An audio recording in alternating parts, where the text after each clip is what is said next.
Ta umetnost me preganja že dalj časa.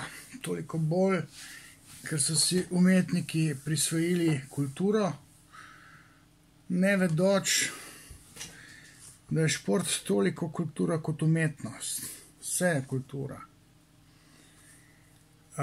Tole današnje predavanje bo malce filozofsko, mogoče mestoma težko razumljivo, ampak jaz si prizadevam biti znanstvenik. Želim nekaj naučiti, podučiti, ljudi seznaniti, tokrat v povezavi z umetnostjo. V smislu, kaj je oziroma kaj ni umetnost. Ampak ne rečem, da mi bo uspelo, bom pa izpostavil nekatere dileme okrog tega, kaj je in kaj ni umetnost. Tole je nekakšna tretja Zoom konferenca, tretje tradicionalno predavanje.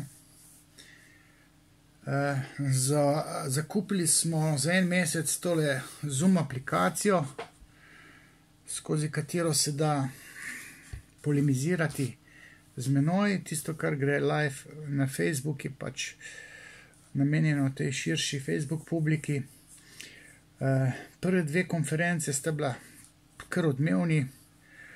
Četrta, mogoče bo pa še najbolj, četrto predavanje, ki bo drugi teden 9. julija, kjer bom tematiziral malo feminizem oziroma prave moške in normalne ženske. Provokativna tema.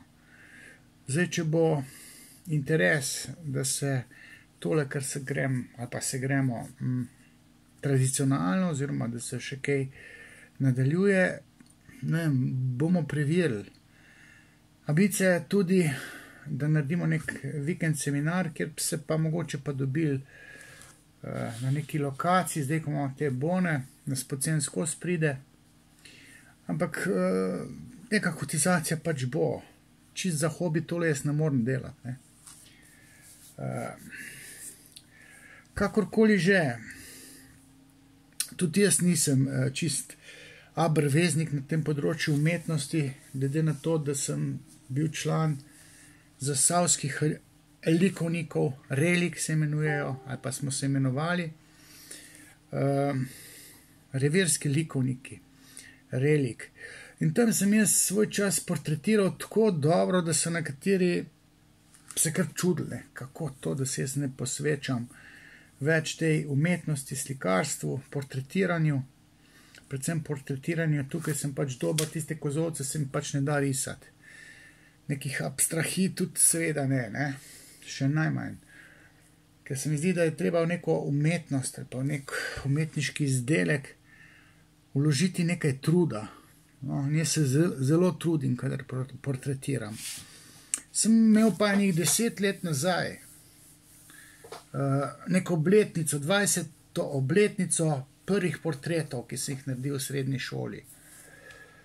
No, in sem lokalca, znalca, kulturnika, umetnika, likovnika povabil, sem rekel, Poza, dej ti prid meni malo pogledati tam v telovadnici, imamo neke risbice, portrete, ti pogledati, če je to za kaj, za razstavo. Samostojno razstavo sem jo imel in ta Poza je postal lani, kdaj, minister za kulturo, Zoran Poznič, zdaj že bivši minister za kulturo, gorle pri Pajsekih bo zdaj nekaj, to je tamle hrib, neko skulpturo, nek kip, spomenik, kako se že tem reče, nekega rudarja namerava postaviti, ga tam švasa v rudniških teh nekih prostorih. 45.000 evrov, da bo to stalo, nekega sončne celice, se bo zazrl ta rudar po celi dolini. To Poza zdaj švasa tam gor. No, ta Poza je rekel, dej nehi pisati tiste težke knjige, ker te nihče ne razume, dej raj riš, bod slikar, tle imaš talent. Jaz sem rekel, Poza, premalo sem frustriran, da bi bil umetnik. Če češ biti ti umetnik, moš imeti eno frustracijo. Jaz sem pa tako normalen, da ne morem umetnik biti. No, to smo tam pikro pripomnil. Sem pa vedel, kaj bi bila umetnost, če bi se šel umetnost in nekaj sem se pač trudil, na eni kognitivni ravni sem se trudil. Seveda mi je to ratvalo, ne? Tam so se mnogi tako čudili v moje umetnosti. Mislim, da imajo še neki politiki moje slikarske stvaritve. Mislim, da sem okrog tistih, kaj so že bile neke krize z luftom v Trbolah, z neke raufenke risal, pa mutacijo otrok, dihal sem narisal in to je nekdo drugo, mislim, Jazbinšek. Pa še na občino in je relik poudaril občini oziroma temu, mislim, da je Jazbinšku, moje sliko, ne, lepa, dobra in sem se matil kar neki ur. Da sem nam rekel, da spacal, ker je izjemno natančno risano. Jaz sem pač, tako če se psihoanalitično izrazim, mal analni karakter, kar pomeni, da sem zelo pedantni in natančen, zato sem tukaj dober v portretiranju. Ne. Kakšen Miro tukaj nikoli ne bi mogel zraven priditi. Tisto, kar je delo, kar se je matil, ki se je učil risati, mu ni ratvalo na taki ravni kot meni. Ne. No, v tem reliku sem pa naletel na nekega umetnika, ne, amaterja. Tam v varstvenem delovnem centru v Zagorju je bil tam nek invalid. Ne. Pa sem jaz videl, kakve vrste invalid. Ne. Psihotik je bil. Ne. Se pravi, po domač povedam, pretegnjen. Ampak to na tabletih. Njegova umetnost, ne, njegove slike, predvsem akvareli, so pa imeli status umetnosti, ker on je pa svojo psihopatijo utkal v svoje risbe oziroma slike, slikarska dela. Par mesecev nazaj je umrl. Zdaj ga lahko tudi imenujem, to je bil, kaj že bil?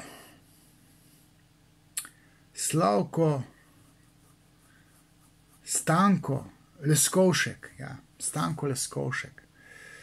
No, njegova psihoza je bila utkana njegove akvarele.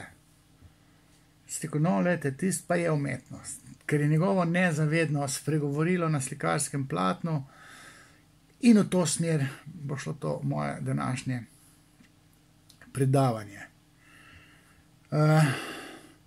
Zdaj bom rekel, če me ne bi tale etika spodkopavala oziroma držala nazaj, bi vam razložil na enem mojem pacientu, svetovancu, oziroma hodil meni na enih 10-15 teorij ali terapij. Dober za teorijo je, zato sem se zmotil, pa sem rekel teoriji. Terapiral sem ga, ne, in on je bil tudi umetnik, ne.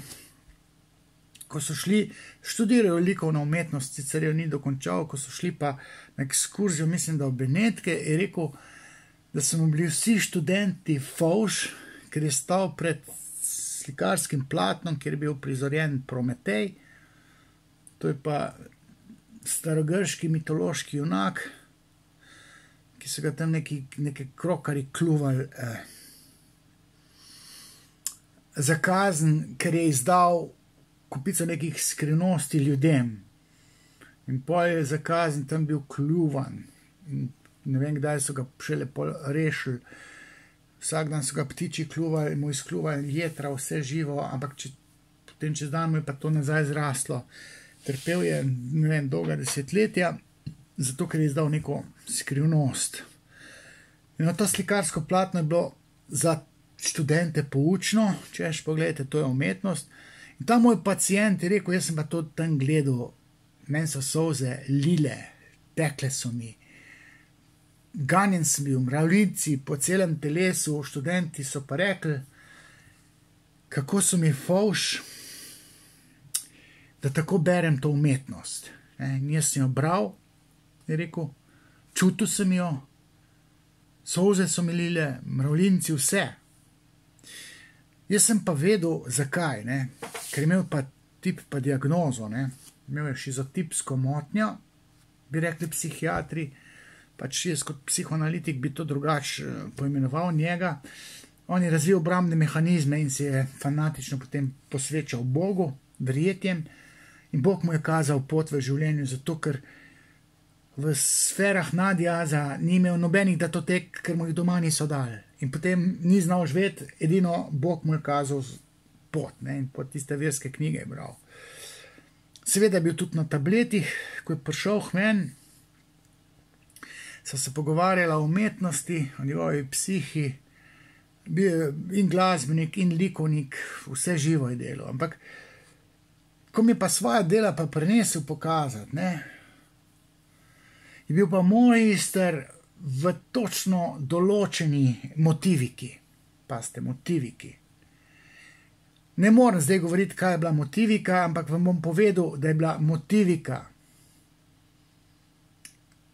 inherentno utkana v njegovo psihopatijo. Njegova psihopatija je bila začinjena na področju seksualnosti. Ne morem iti v detalje, ampak vam povem, da vsa njegova frustracija je bila transparentno, pač zame, ker sem poznavalec in umetnosti in psihopatije, transparentno je bilo vse njegovo psihično trpljenje utkano v njegovo umetnost. On se v ene detalje, ki jih tudi jaz lahko dam, kaj vem, v umetnost, v eni uri, da se on to 8 ur poglavljal eno stvar in ko jo je narisal, torej, ko jo je ustvaril, ker je tudi kiparil, ne, je spadlo fantastično. Zame, za moj okus fantastično. Po njegovi optiki je pa nekaj manjkalo. Od tisto, zakaj je nekaj, imel občutek, da nekaj manjka, sem pa jaz vedel skozi njegovo psihopatijo, ki sem jo spoznal v terapijah. Zdaj pa najprej idem mogoče pa na ta temeljni del mojega predavanja, ki ga bom pa poskušal zdaj pa malo prebrati, ker gre za zelo konsistentno misel. Gre pa takole, ne, pač jaz želim obelodaniti zakonitosti v umetnosti, ne. Ker trdim, da ni vse umetnost, ni vse zlato, kar se sveti, ni vse umetnost, kar se razglaša za umetnost, ne. Saj tudi kič, ne, naj ne bi bila umetnost, ne. Ampak zdaj, če je pa že vse umetnost, potem pa lahko rečemo, da je pa še kič tudi umetnost, ne. Kaj vem, po načelu, če je Miro umetnost, če je Picasso, njegov kubizem umetnost, potem bi še kakšen kič, ne, kakšna nevredna umetnost lahko bila po določeni logiki, ne, umetnost. Če bi tak neka elita podprla kič kot, ali pa je ustoličila nek kič kot umetnost, če bi to naredila elita, buržoazija in se getoizirala, tam se zaprla in rekla, to je umetnost, ki jo noben ne kuži, bi še kič postal umetnost. Vrhunska, ker bi to naredila aristokracija. To so večvredni ljudje, ne. Ni je žvaka za seljaka, ne, to pa vi ne kužite. Te umetnosti pa vi, seljačine, ne kužite. To se dogaja tudi v enih segmentih razumevanja umetnosti. No, zdaj bom pa takole rekel. Umetniki navadno ne vedo, da predstavlja jedro njihovega umetniškega ustvarjanja njihovo nezavedno, njihove infantilne potlačitve, njihove frustracije. Umetniki tega ne vedo. Imajo iluzijo, da nekaj vejo o svoje umetnosti, ampak nič ne vedo. Manifestirano v umetnosti, se pravi videno, slišano, občuteno, manifestirano umetnost je mogoče teoretsko enačiti s simbolno strukturo nezavednih procesov. In ti nezavedni procesi so nasičeni predvsem z infantilnimi frustracijami, potlačitvami in izrivanji. Zdaj razlika med izrivanjem pa potlačitvijo je pač v tem, da potlačijo otroci, izrivajo pa že odrasli ljudje. In potlačitve in izrivanje ima iste atribute, ampak potlačitev je nemogoče priklicati v spomin, izrivanje vsebine pa lahko prekličeš v zavest, ne? Se jo spomniš, potlačitev se ne moreš spomniti. In te potlačitve, ta izrivanja, so ukorenjene v nezavednem in igrajo ključno vlogo pri zaznavanju ali pa pri prepoznavanju umetnosti. In zdaj potem, ko je neka umetnost razglašena kot umetnost, ponujena na konzumiranje potencialnim uporabnikom, konzumentom, se mora zgoditi zdaj pa še zadostno število konzumentov, da to dotično, ponujeno, prizorjeno umetnost skužijo.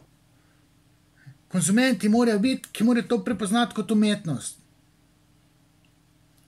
Kar pomeni, da imajo ti konzumenti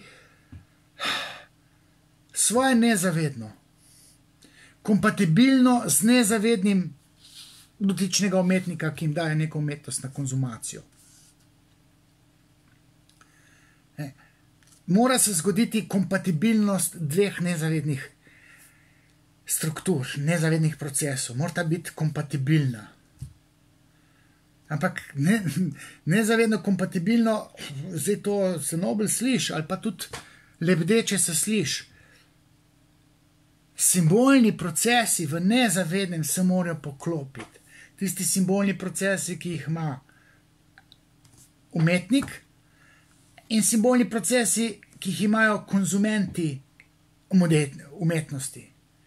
Boje se mora poklopiti. Zdaj, če se poklopi, se pravi, simbolni procesi umetnika s simbolnimi procesi nekega konzumenta, to je idealno, če so identični. Lahko se pa zgodi, da so nezavedni simbolni procesi uprizorjeni na nekem umetniškem platnu, delu, lahko na drugi ravni kompatibilni s konzumenti. Se pravi, če ima umetnik neko frustracijo povezano s spolno zlorabo, se bojo v tej umetnosti najdeli konzumenti, ki so tudi imeli spolno zlorabo. In se dva tipa nezavednih simbolnih procesov kompatibilizirata. Lahko se pa kompatibilizira na to simbolno strukturo umetnosti spolno zlorabljenega umetnika tudi nekdo, katerega nezavedno je pa prepoznalo zaradi svoje frustracije, ki pa ni bila spolna zloraba.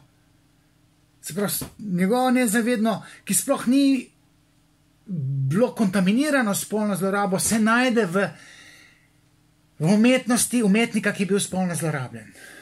In uprizoril nekaj na platno, ne? Recimo umetniško likovno platno.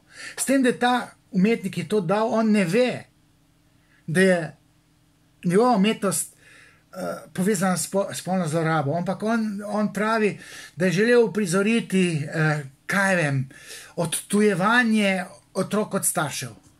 To je zavestna interpretacija.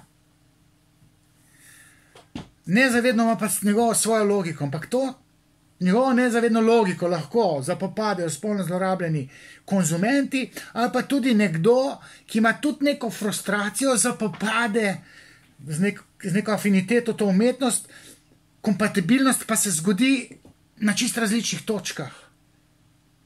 Pa je za tega konzumenta, ki je zgrešil bistvo umetnikove umetnosti, je tudi to umetnost. Čuti ugodje, čuti neko pristnost, dejansko neko umetnost, ne pa neko averzijo, neko zoprnost, o čemer je govoril Freud, ko je govoril, da ni vse umetnost. Tisto, kar ni umetnost, ima atribut averzije, zoprnosti. Ko mi gledamo neko umetno, moderno, sodobno, ne vem kakšno umetnost, neke inštalacije, to gledaš kot tele v nove vrate. Se čudiš, ampak ravno to čudenje te pa interpelira v umetnost.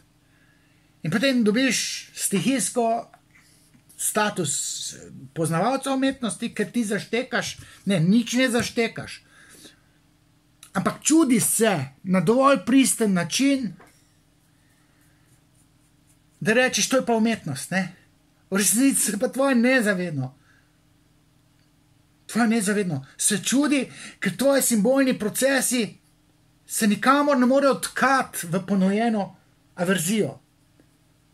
Nestrukturirano umetnost, neko afnarijo, neka afnarija, packarija, ti zmede simbolne procese, zavest pa nekaj skoči, ne? Nek čuden občutek. In ti mu rečeš temu občutku, wow, umetnost. Ne, ravno to ni umetnost, ker je averzija, ker je povezano s čudenjem, z zoprnostjo. Ampak občutek pa je, ni občutek ugodja, kot je temu rekel Freud, ne? Da se mora v umetnosti zgoditi neko ugodje, ampak je v bistvu neugodje, čudenje, zmedenost. Ampak nedefinirano čustvo je pa vendarle čustvo, in ko te vprašajo, kaj pa ti gledaš, umetnost. Kaka pa je umetnost, ne, kaka, wow, ne, to pa je umetnost, ker zmeden to, kako maček muri. Zdaj jaz upam, da malo razumete, zdaj, če se vrnem k temu, kar sem napisal. Umetnik resnice o svoji umetnosti, resnico, ki jo zavestno interpelira, v resnici sploh ne pozna. Jo zgreši resnico o svoji umetnosti. Ima pa tak umetnik pa suvereno iluzijo, da v svoji umetnosti nekaj ve, ali pa da vse ve. To je iluzija. Človek je popolnoma neveden, ker si ne more v tilni gledati. Običajno bistvo svoje umetnosti, ko ga vprašate, kaj spa zdaj ti tlele spacal, zgreši, on ko te pove, ne, kaj je, lejte, to je pa to, ne, suvereno on pove resnico o svoji umetnosti, on zgreši to resnico, ne, objektivno resnico, ali pa tisto resnico, o kateri govori psihoanaliza, ki interpretira to umetnost. Umetnik popolnoma suvereno zgreši, ker je subjekt po definiciji, subjekt kot kategorija psihoanalize, suvereno slep za resnico v sebi. Ker zavest ne ve, kaj nezavedno misli. Subjekt, slepec, je sužen svojega nezavednega. Ne? Resnica o vsakdanji stvarnosti, je simbolno strukturirana. Simbolna je resnica. Simbolna v smislu, da je podobna kot sanje. Ne? Mi, če ćemo sanje razumeti, jih moramo prevediti. Latentno strukturo manifestnih sanj moramo spoznati, da vemo, kaj sanjamo. In to latentno strukturo ima tudi umetnost, tista prava. In mi moramo biti torej kritik ali pa poznavalec umetnosti oziroma nek psihoanalitični poznavalec, kritik umetnosti. Šele lahko zazna neko latentno strukturo umetnosti, ampak šele v pristni obliki to spozna, če pozna umetnikovo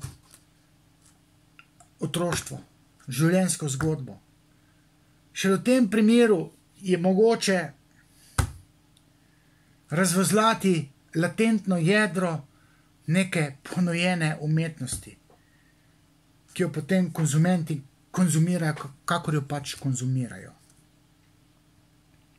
Neka umetniška uprizoritev, inštalacija, neko umetniško delo dobi status umetnosti šele, ko se kritična masa konzumentov, dovolj ljudi, se mora navdušiti nad neko umetnijo, oziroma jo mora skužiti to umetnino. Jo mora skužiti.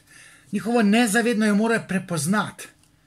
Se določen del ljudi se bo afnal, pa se naučeno, bi rekel, delal, kot da kuži to umetnost. Ampak ena kritična masa ljubiteljev umetnosti se mora nad to umetnostjo navdušiti, se mora čustveno odzvati, na to konzumirano umetniško stvaritev, umetniško delo, prizoritev. Mora se zgoditi neko čustvo. In navadno, Freud je govoril o pozitivnih čustvih, ki morajo v Freudovih pogledih na umetnost sinergirati z načelom ugodja. Lušt mora biti. Ko vi konzumirate neko umetnost, morate neko pozitivno čustvo, sinergirano z načelom ugodja, morate to zaznati. In potem je to konzumirano, videno, dobi status umetnosti.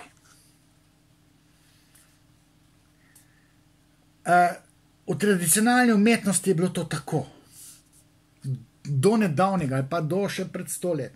Potem je pa prišel en Picasso, pa s tistim kubizmom je zažgal simbolne procese v nezaveden, ker ti simbolni procesi so pa bulili v kubizem kot tele v nove vrate. In bunili so se na tak način, da je zaznala to čudenje. Pa je bilo pa treba obesediti. Kaj pa mi vidimo? Umetnost. Ker čustvo je pa ven prišlo, čustvo zbeganosti, ne načela ugodja, zbeganosti. In počeš ti ni zbutast, boš ti to skužil to umetnost. Afnal se boš, delal se boš pametnega, kot ljubitelj umetnosti, ti veš, kaj gledaš, tiste kubistične spakedranske face od Picassa. Picasso ni znal glih risati. 15 let star fotor njegov je bil učitelj risanja. Pri 15 letih je Picasso imel svoj atelje, risati pa človek ni znal, tako kot Mirone.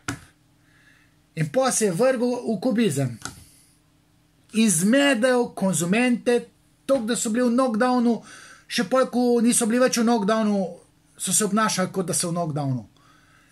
In cenili Picassa v nebo. In potem še njegova življenjska zgodba, kalvarija, vse živo, kar je on imel, ga je ustoličilo toliko, da je tista neka kubistična spakedranščina vredna 100 milijonov evrov ali pa dolarjev.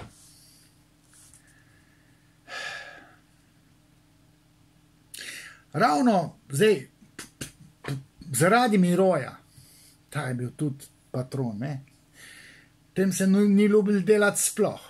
Fotor je rekel, jaz sem zlatar, tle je velik denarja, boš ti, boš pa računovodja, boš pa štev denar. In mali je to probo, mali tale Miro živčni zlom dobil, ker se mu ni ljubil delati. Je šel v slikarsko šolo. V slikarski šoli je ugotovil, da ne zna risati. Pa je pa začel ustvarjati. Afne guncat, bi se reklo, In zdaj, če gledate, kaj je on ustvarjal, mislim, to, ko bi tam 8. razred se en potrudil, pa tam malo zamižal, pa nekaj naredil. Vse skup ni nič. Če tvoje nezavedno to pogleda, je zbegano. Tvoje nezavedno simbolno dispozicijo, da nekaj zapopade na simbolni ravni, simbolno je pa povezano z razno raznimi doživljaji, to simbolno, ko gleda Miroja, je zbegano totalno. Tako kot pri Picassu in še marsikomu. In to čudenje je po novem tudi dobilo status umetnosti. Sodobne, moderne umetnosti, ne vem, kako naj rečem. Ta absorbirana sodobna umetnost zmede, zbega konzumentovo nezavedno. To sem že rekel, zdaj malo še berem, da nam falivke pozabil.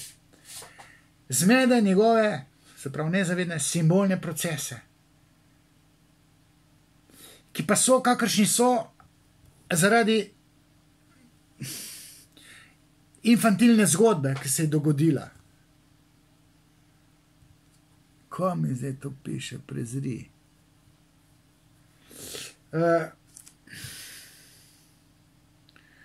Zdaj te pomisleki, ali gre pri sodobni umetnosti resnično za umetnost, ali za neko psevdo, kvazi, lažno umetnost, to vprašanje je legitimno.